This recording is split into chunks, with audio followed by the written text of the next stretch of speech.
Express Yourself, Expression, une émission qu'on invite les gens sur le plateau qui ont une belle histoire ou qui ont quelque chose à raconter. Aujourd'hui, c'est un vieux ami, vieux, oui, parce qu'il est vieux, mais un vieux ami aussi dans les dates, c'est Denis Garcia. Bonjour, Denis. Bonjour, Johannes. Tu es pilote, tu es missionnaire, tu es monsieur all-round, tu fais beaucoup de choses, hein? Oui, enfin, j'étais pilote missionnaire, j'ai été pilote professionnel, j'ai travaillé avec pour la MAF. J'ai travaillé avec la MAF, entre autres, oui. Ouais. Et j'ai fait aussi du travail, j'ai fait de la photo aérienne en France à un certain Ouais. moment, pas mal de choses. Mais à l'âge que j'ai, ma licence professionnelle est arrêtée. Tu as un certain âge, hein? J'ai un certain âge. Certain. Alors donc, je peux toujours piloter parce que j'ai encore une line de pilote privé, mais que je ne fais pas beaucoup évoluer. Et tu as des milliers d'heures sur ton compteur, hein? Oui, mais bon, ça, c'est une autre histoire. C'est des chiffres quand même importants entre pilotes. Tu as combien? 7000 ou comme ça, tu vois? Quelques milliers d'heures. Mais non, ce qui est important, c'est que oui, ça a été une grosse partie de ma vie parce que depuis tout gamin, j'avais envie de piloter un avion. Et le problème, c'est qu'à 15 ans, j'ai eu un oncle qui m'a dit « Tu peux pas piloter parce que tu portes des lunettes ». Et il a fallu que j'aille faire un vol d'initiation dans un aéroclub avec un gars, et il me donne les commandes, et puis il me dit « Mais pourquoi tu n'apprends pas à piloter ?» Ben, je dis « Je peux pas, j'ai des lunettes ». Et il se met à rigoler, je le regarde, il portait aussi des lunettes. Donc, c'était la révélation. C'était la révélation. Le soir même, j'étais inscrit dans cet aéroclub et je commençais à piloter. Denis, tu vois cette petite photo-là, je ne veux pas faire la publicité pour toi et moi, mais on était plus jeunes hein, et un petit peu quand même, je veux pas dire un petit peu... Ouais. Tu rappelles de ça? Oui, il y a une bonne douzaine d'années. Ouais, regarde le t-shirt. C'est ça, Madagascar. 2013. J'étais là-bas pour donner un cours pour la vidéo, pour initiation pour 25 élèves, étudiants au Capital. Et un soir, vers 5 heures, le responsable, je dis, écoutez, j'ai un ami ici, je peux le voir rendre visite. Il dit, il n'y a pas de problème, je te le ramène. J'ai pris ma caméra. Et on a fait une émission de 20 minutes le soir même. Hein? C'est ça, je me rappelle, ouais. Hein? Ouais, après, je ne t'ai plus revu depuis. Bah non. Et c'était la deuxième émission qu'on faisait, puisque un jour, bien avant ça, quand je faisais de la photo aérienne, tu étais venu à Besançon-Lavez, où j'avais mon avion et on avait parlé de tout ça aussi. Ouais. C'était intéressant. Alors, nous avons des images d'archives. Ça date justement une bonne époque dans notre première vie. Hein. Ouais. Bonjour, bienvenue à Dieu TV dans notre émission Le Rendez-vous. Actuellement, on se trouve ici à Madagascar. Oui, Madagascar, c'est l'autre côté du Équateur. Donc, Denis, tu fais quoi ici? Eh ben, je m'occupe d'un dispensaire, de différentes choses. Là, on est en train de faire des constructions. On s'occupe d'enfants, en particulier mal nourris. Et on travaille, je ne suis pas tout seul, avec toute une équipe, un médecin, une sage-femme, une secrétaire médicale, et puis il y a aussi toute une équipe d'ouvriers qui sont là pour nous aider à faire les diverses constructions sur le site. Parce que notre cœur, c'est de partager l'évangile avant toute chose. J'ai trouvé une vieille bobine avec Denis Garcia, quand il était encore jeune, qui en a fait un vol dans le Jura, parce qu'il vient de Pontarlier, c'est le Doubs. Le Doubs, hein. Le Doubs, département du Doubs. Regardez ces images de l'époque.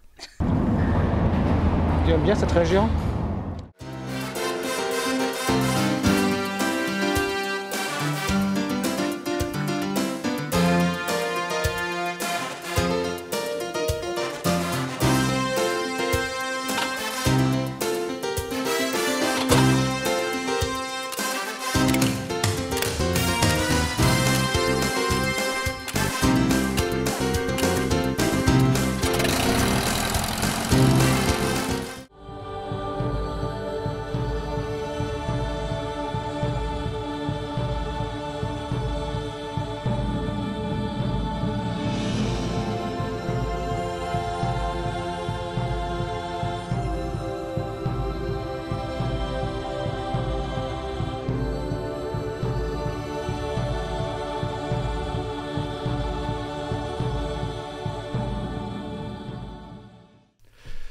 Donc les images qu'on vient de voir, ils ont plus que 10-15 ans, parce qu'à l'époque, on se trouvait avec Denis. Ouais.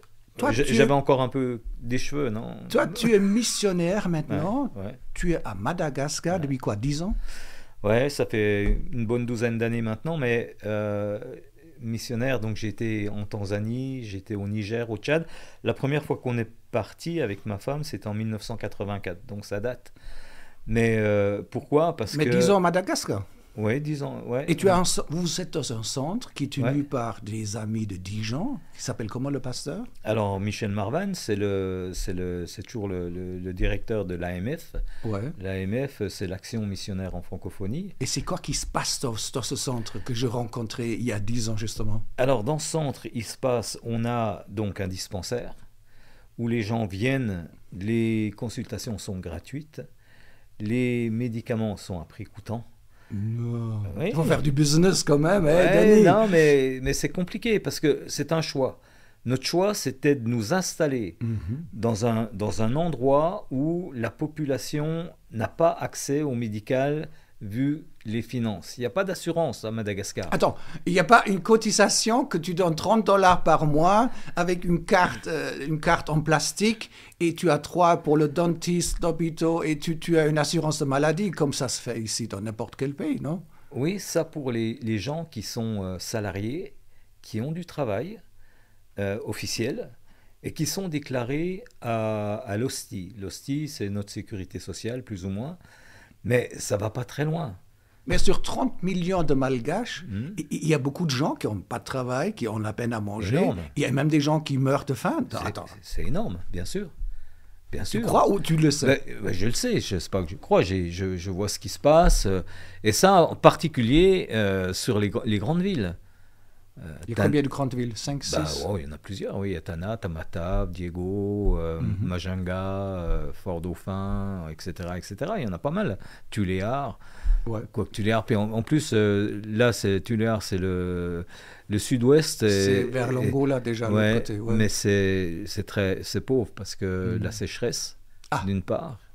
Il y a un manque d'eau terrible dans cette région de Madagascar. Mais toi, avec ta licence de pilote, avec votre mission, vous allez en Prousse, vous allez justement dans ces régions qui sont un petit peu hors des grands centres? Oui, alors donc nous, on travaille avec l'émission, parce que déjà, c'est pratique.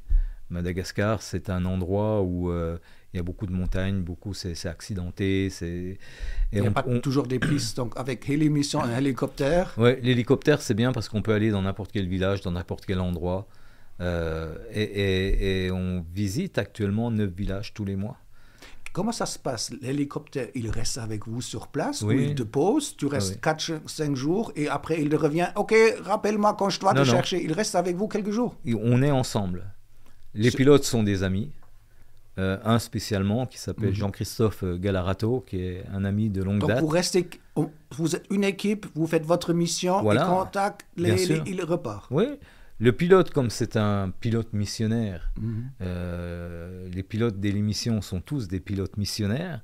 Et il te donne de temps en temps la manchette, là? Tu as déjà... Jean-Christophe m'a toujours dit, le premier vol qu'on a fait, la double commande, il m'a dit, c'est à toi de jouer. Je dis, mais moi, c'est l'avion, c'est pas l'hélico. Il me dit, t'inquiète, je vais t'apprendre. En fait, il n'y a pas beaucoup de différence. Et il m'a appris, oui. Et j'aime bien l'hélico. Au lieu de décoller comme ça, tu décolles tout droit. Ouais, mais j'aime l'hélico. C'est vraiment un outil extraordinaire. Mais mon cœur reste attaché à l'avion, parce que j'aime spécialement l'avion de brousse pour les capacités qu'on peut avoir d'atterrir court. Denis, on a quelques images que tu as ramenées de votre centre Anami. Oui. C'est vrai? Oui. Alors, on regarde un extrait pour voir Denis en action. Voilà, c'est des gens qui sont coupés de tout, qui vivent comme il y a 2000 ans, en brousse. Les gens mangent normalement. Ils ont toujours mangé, ils ont des ébus, ils ont des jardins, ils font pousser 36 000 trucs. Il y a des fruits, il y a tout ce qu'il faut. Par contre, oui, il y a le palu, il y a la bilharziose, il y a toutes sortes de maladies comme ça qui viennent et qu'il faut pouvoir traiter quand on y va. C'est ce qu'on essaie de faire. Nous sommes dans des zones très enclavées, bien loin des centres de santé habituels à Madagascar. C'est un plaisir pour moi de faire ce travail, cette mission bien sûr. Le plus souvent, ce sont surtout les maladies, l'hématurie bilharzienne par exemple, C'est un peu spécial, mais c'est presque endémique ici. Le paludisme, comme dans toutes les côtes de Madagascar, à cause de l'anophèle, les eaux ne sont pas très saines, donc les maladies entériques, genre amibiase intestinale. La quatrième maladie la plus fréquente, c'est aussi la maladie bronchopulmonaire. De ces villages éloignés et dispersés, c'est de pouvoir les atteindre. Si on n'est pas dans cette modernité d'avoir un hélicoptère et tout ça, il n'y aurait pas grand-chose à part le cheval. Maintenant, on a des besoins et on ne peut pas rester très très longtemps pour des problèmes d'eau déjà. Et puis après, la nourriture, bien que dans les villages, on a toujours la possibilité d'acheter un poulet, même un canard. Donc on a toujours pu le faire par la grâce de Dieu. On n'a jamais eu de soucis, de problèmes où on a manqué de ci ou de ça. Mais on est obligé de gérer l'eau. Il faut juste être sûr que dans le village où on va, les villageois nous attendent et ont préparé une place où on puisse atterrir. Et actuellement, en 10 ans, on a commencé avec 2 villages et on est à 9 villages aujourd'hui. Denis, c'est des images impressionnantes. Investir dans la mission, toi, tu as donné pour Madagascar plus que 10 ans, l'argent, tu as déménagé, tu as pris madame avec. Tu as tout donné, des heures supplémentaires, tu fais pas comme en France, 36 heures par semaine. Ouais. Tu as investi toi-même, ça vaut la peine. Alors, pourquoi j'ai fait ça? Quand j'arrivais à 57 ans, je sentais la retraite arriver. Et je me suis dit, je veux pas partir en retraite, ça m'intéresse pas. Me retrouver chez moi, devant la télévision, ça ne m'intéresse pas. J'ai autre chose à faire. J'ai reçu dans mon cœur un appel pour travailler pour le royaume de Dieu. Ouais. Et ça, c'est mon appel. Et je me dis, Seigneur, qu'est-ce que tu as prévu?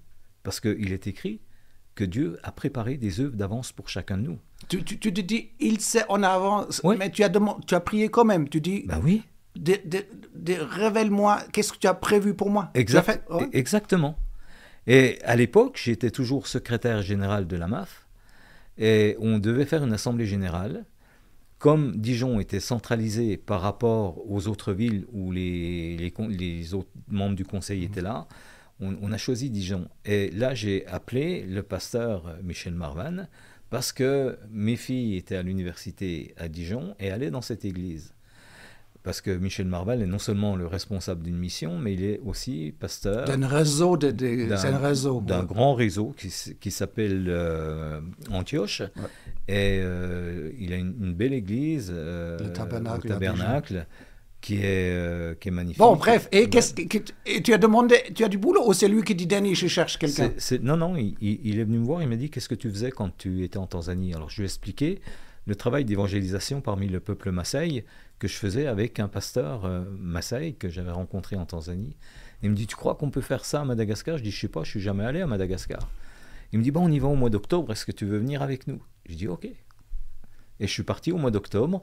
Je me suis retrouvé là, sur le lieu où il y a le centre, mais qui n'était absolument pas dans l'état où il est aujourd'hui. On a vu les images. Il n'y avait pas de toit, c'était que de la brique, les fenêtres, aucune fenêtre, c'était avec des ouvertures, des trous et tout ça. La maison que j'habite était loin d'être finie. Et puis Michel il me dit, ouais, tu pourras habiter là. Il a déjà imaginé pour toi. Oui, Imagine une fois les fenêtres et une fois c'est clôturé. Imagine, ça serait quand même un petit palais. Il avait la vision. Et puis, bon vendeur. Alors. Oui, très bon vendeur. Et puis moi, de toute façon, ça m'intéressait, quoi. C'était au fond de là. Alors quand je suis rentré en Suisse, parce que je travaillais à l'époque à la Côte-aux-Fées, au foyer André comme éducateur. Et nous, on a travaillé 25 ans à TVP à Cortaillot, donc on a travaillé quelques années ensemble. Oui, quelques années. On a souffert, on a rigolé ensemble. Il y a eu quelques étapes comme ça entre l'Afrique et l'Europe où j'ai travaillé en Suisse. Je suis de nationalité suisse. Pour remplir le porte-monnaie aussi, hein. Toi, tu as plusieurs nations. Ah ben oui, puis j'aime la Suisse. Nationalité. C'est un pays magnifique. Moi, bref, Denis, avec tout ce que tu as investi, si tu fais tout, déménagement, énergie, ta santé, dernièrement tu avais un AVC, tout ce que tu as vu et un petit peu souffert quand même, si tu fais un trait, tu dis, ça allait la peine ou dire... Alors, je vais être honnête avec toi. Ouais. je ne changerai pas un iota à tout ça. C'est pas vrai. Pas une virgule. Et j'ai qu'un souhait aujourd'hui, c'est d'aller jusqu'au bout du chemin de ma vie là-bas. Mais ça, c'est un autre problème parce que j'ai une compagne qui a des problèmes de santé, donc on ne sait pas. Ouais. On ne sait pas ce qui va... Dieu seul sait. Mais en tout cas, mon cœur, c'est de servir jusqu'au bout. Là, je suis en train de préparer la relève du centre. Je suis à la direction. Je suis en train de préparer un nouveau directeur. Avec ce désir de dire que, OK, il y aura quelqu'un qui s'occupera du centre à ma place, mais moi, je vais toujours focaliser sur le travail de la brousse. Denis, de donner des médicaments gratuitement pour le prix coûtant, c'est bien, mais habiller les gens, c'est bien, donner la nourriture pour ceux qui en ont. Mais toi, tu as aussi à cœur d'annoncer l'évangile. Bien sûr. Comment tu le fais? En donnant des médicaments gratuits. Oh, mais c'est pas l'évangile pur. Attends. Tu dois parler ainsi par le Seigneur. Jésus a dit. Tu dois annoncer. Vraiment, je veux dire. Comment? Premier degré aussi. Non? Comment les relations peuvent se faire entre les hommes? C'est par la bonté. On parlait, tu te promènes à Madagascar, tu es dans la rue, tu fais un sourire à quelqu'un, la personne te répond. Et puis, des fois, elle vient discuter avec toi. Et dans ces rapports-là, dans cette... Les portes sont ouvertes. Rien ne t'empêche de dire « Ah ouais, moi je suis content d'être à Madagascar, je suis un chrétien, est-ce que tu connais Jésus ?» Par exemple, ça peut être une entrée comme ça, ou d'autres façons. Donc, au dispensaire, bien sûr qu'on donne des vêtements, les médicaments et tout ça, mais on a aussi des gens qui... déjà, on a des télévisions avec des émissions chrétiennes, des témoignages, des chants chrétiens malgaches. Sur satellite aussi chez vous. Voilà, donc on attend aussi qu'on aille plus loin dans ce domaine-là, d'avoir de la matière vraiment. Le problème, c'est que les gens qui viennent sont souvent des gens qui ne parlent que malgache. Donc, les choses en français, c'est compliqué. Les choses en anglais, c'est aussi compliqué. Par contre, on a beaucoup de chants...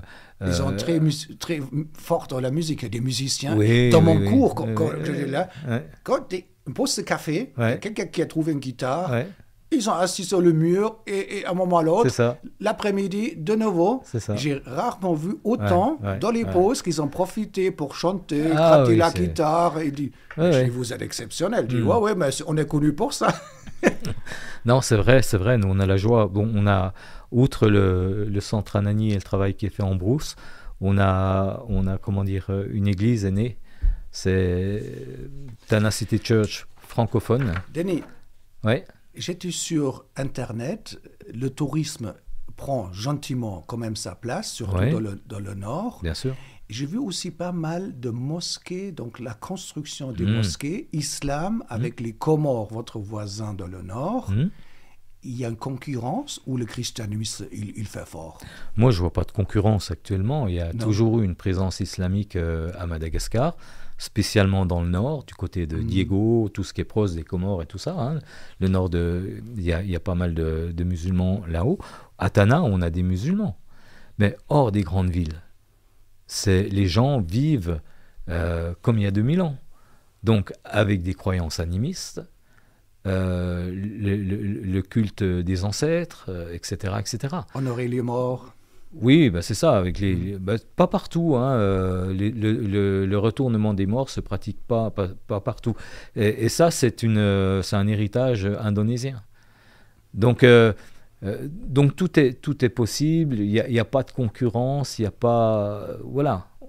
On est là. On essaye d'apporter. Moi, ce qui m'importe, c'est que les gens rencontrent non pas une religion, mais aient un cœur à cœur avec Jésus. Parce qu'au-delà de ça, c'est pas intéressant. Jésus est venu dans ma vie. J'aime pas dire « je me suis converti ». C'est Jésus qui est venu dans ma vie. Trouvé.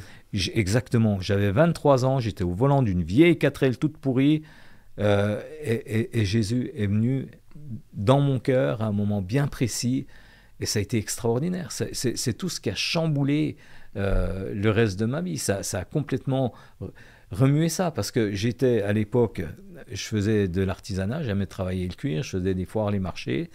J'étais musicien, je jouais dans des groupes de rock, des groupes de jazz, aussi, la contrebasse, la basse électrique et tout ça, alors le blues, le jazz et plein d'autres choses. Mais ça a bouleversé ma vie, cette rencontre avec Jésus. Et la seule chose qui peut bouleverser et transformer une personne, c'est une rencontre réelle, honnête avec Jésus. Et Jésus est vivant, on le dit, la Bible le dit. Mais ce n'est pas simplement quelque chose qu'on balance comme ça, c'est une réalité. Jésus est vivant, il a envoyé, l'Esprit Saint est là. Le jour où il n'y a plus d'Esprit Saint sur cette terre, ça va vraiment mal aller. Oui. Alors, Denis, on a quelques images. Toi, en action, justement en Brousse. Ouais. Ce qu'on privilégie, c'est quand même aussi de passer du temps avec les villageois, de parler avec eux, qu'il y a une confiance, une sympathie qui s'installe entre les uns et les autres. Donc pour ça, on ne peut pas passer en coup de vent, prêcher l'évangile puis repartir. On est là et on est avec eux et le temps passe avec eux, ce qui nous permet de les connaître et de partager la foi qu'on a en nous, quoi. Lorsque quelqu'un vient te voir et te dit j'ai accepté Jésus dans ma vie, j'ai compris, j'aimerais me faire baptiser. C'est toujours une joie immense, c'est toujours quelque chose. Après, des amitiés qui se créent et puis d'un seul coup, la personne te dit j'ai accepté Jésus, j'ai compris, ou il m'a visité, ou quelque chose s'est passé. Donc ça, c'est des joies qui, c'est extrêmement puissant. Je m'appelle Mouraville. J'étais un brigand à l'époque. Je connaissais pas Dieu. Je persécutais les églises. Je persécutais les croyants. Et c'est en persécutant que la gendarmerie m'a emprisonné. À ma libération, des personnes m'ont présenté l'évangile qui ne m'a pas vraiment convaincu. C'est lorsque l'équipe de Denis a apporté le message de l'évangile à Bégard que j'ai reçu Jésus comme Seigneur et Sauveur de ma vie. Et aujourd'hui, j'ai vraiment soif de partager cet évangile qui m'a été annoncé pour que je puisse le partager à mes amis. La transformation est possible grâce à des cœurs généreux et la conduite du Saint-Esprit.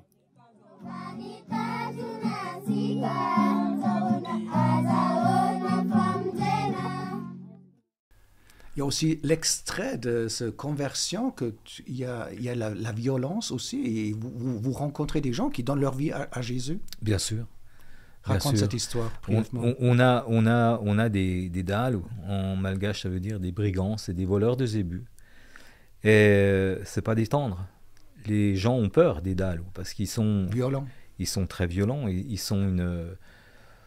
peuvent se promener en bande de 40 et tout ça. Ils ont ciblé un village parce qu'il y a 300 zébus à voler. Et c'est des voleurs. C'est une vraie valeur. Voilà.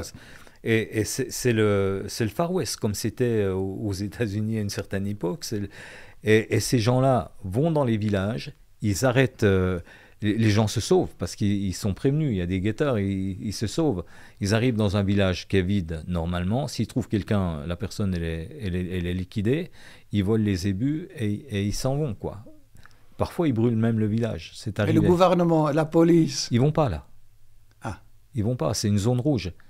Il y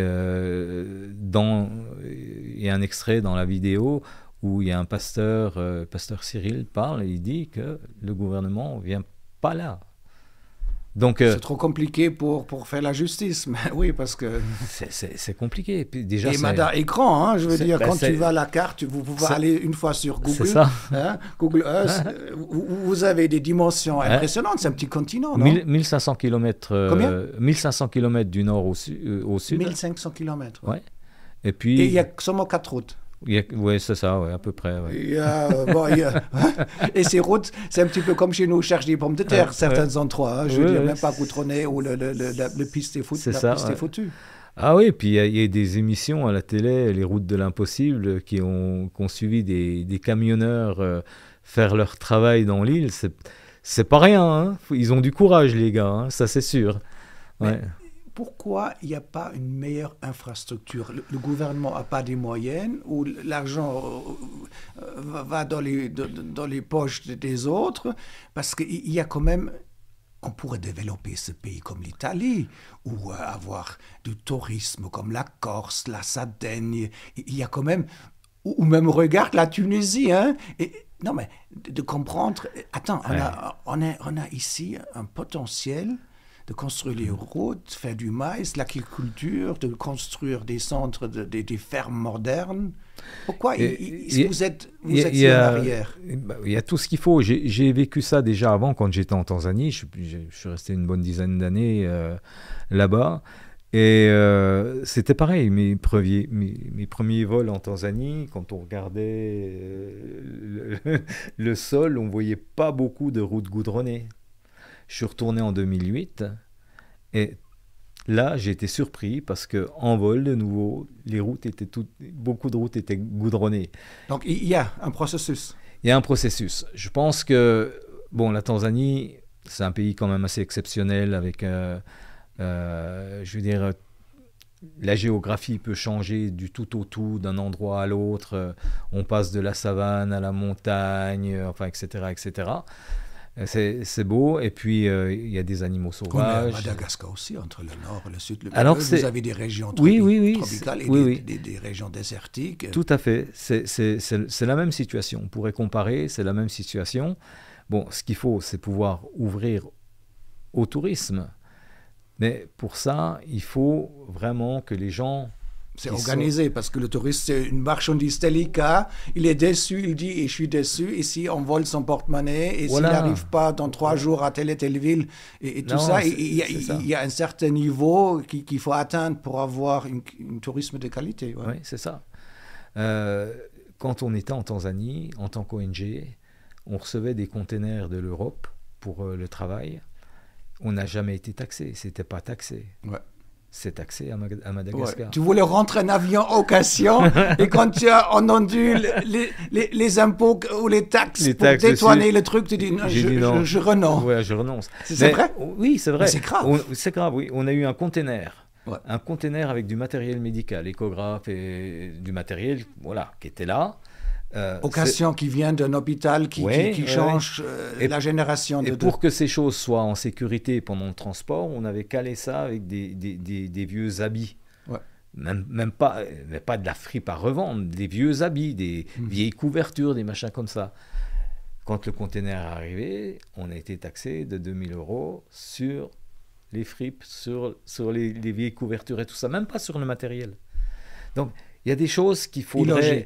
Illogique, qu'il faudrait... Dis, attends, on est où ici? Ouais. Voilà, il faudrait que ça change. Il faudrait prier pour le gouvernement. Hein? Exactement. Hein? Quelque part, pour les autorités qui comprennent l'évangile et dire attends, voilà. On n'est pas du self-service, on est là au service de la population. Hein? Oui, mais c'est ce qu'on fait, mais c'est beaucoup plus compliqué que ça. Ouais. Parce qu'actuellement... C'est comme l'aviation, tu aimerais bien faire un aéroport, rentrer les avions, mais c'est un domaine bloqué. Ça tu touches pas. Hein? Chasse gardée. Ça, tu rentres pas. Ouais, hein? Non.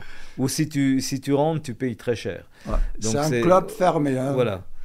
Donc... Bon, Denis, on va faire la télévision alors. On va ouvrir pour Dieu TV là. Tu vois, il y a 10 ans, on a fait formation. Il y a des gens qui sont maintenant, même à la télévision nationale, j'ai reçu des emails. Johannes, j'ai compris dans ton cours. Et maintenant, je suis à la TV nationale. Il y a un potentiel de faire quelque chose pour Dieu TV à Madagascar, Denis? Madagascar, c'est l'île de tous les potentiels. Arrête. Si, bien sûr que c'est possible. Mais ça vaut la peine qu'on fasse quelque chose. Ce serait extraordinaire d'avoir une télévision, Dieu TV. Un studio. Bilingue. Des émissions. Français, malgache. Voilà. Même anglais, hein, c'est pas un problème. Hein. Ouais. Je veux dire, il y a de tout. Il y a de tout, mais d'avoir... Parce qu'il y a quand même une population chrétienne importante. Les gens sont pas comme ici où quand ils connaissent Dieu n'existe pas, c'est des conneries, c'est ci, c'est ça. Hein. Il y a cette conscience que du respect que le monde n'est pas venu comme ça. C'est pas le fait d'un Big Bang ou de quelque chose. Il y a quelqu'un au-dessus et les gens sont respectueux. Et quand tu leur parles de Jésus, quand ils le rencontrent, mais c'est extraordinaire. Denis, quand tu vois une photo comme ça, là, oui. Comment tu vois l'avenir de Madagascar? C'est quoi ta pensée? Tu dis, mais... C'est eux l'avenir. Donc, les enfants, on reçoit 500 enfants par mois, non, par semaine au centre. voudrais pas dire de bêtises, il faudrait que je regarde les chiffres, mais en tout cas, on travaille avec les écoles. C'est eux l'avenir. C'est eux l'avenir. Et ces enfants, ils viennent dans la bibliothèque avec une institutrice. Ils sont 60, à peu près, des classes de 60. On a 3 animatrices, dont ma fille qui est prof d'anglais et prof de français. Ils enseignent le français aux enfants qui ont des lacunes en français, parce que ce qu'il faut savoir à Madagascar, les examens se passent en français. Et si tu veux aller loin dans les études, tu as intérêt à parler français. Donc la langue officielle, comme en Afrique de l'Ouest, on retrouve quand même le français, quelque chose d'officiel. Togo, Bénin, Cameroun, tout ça, on a besoin de quelque chose d'officiel pour nous unir. Alors le français n'est plus la langue officielle du tout. La langue officielle, c'est vraiment le malgache. Mais dans l'enseignement, ils ont gardé des choses comme ça. Des diplômes. Ouais. Et les institutrices ont des grosses lacunes au niveau du français. Donc là aussi, on les enseigne. Ma fille, qui s'occupe de ça, fait des cours aux institutrices.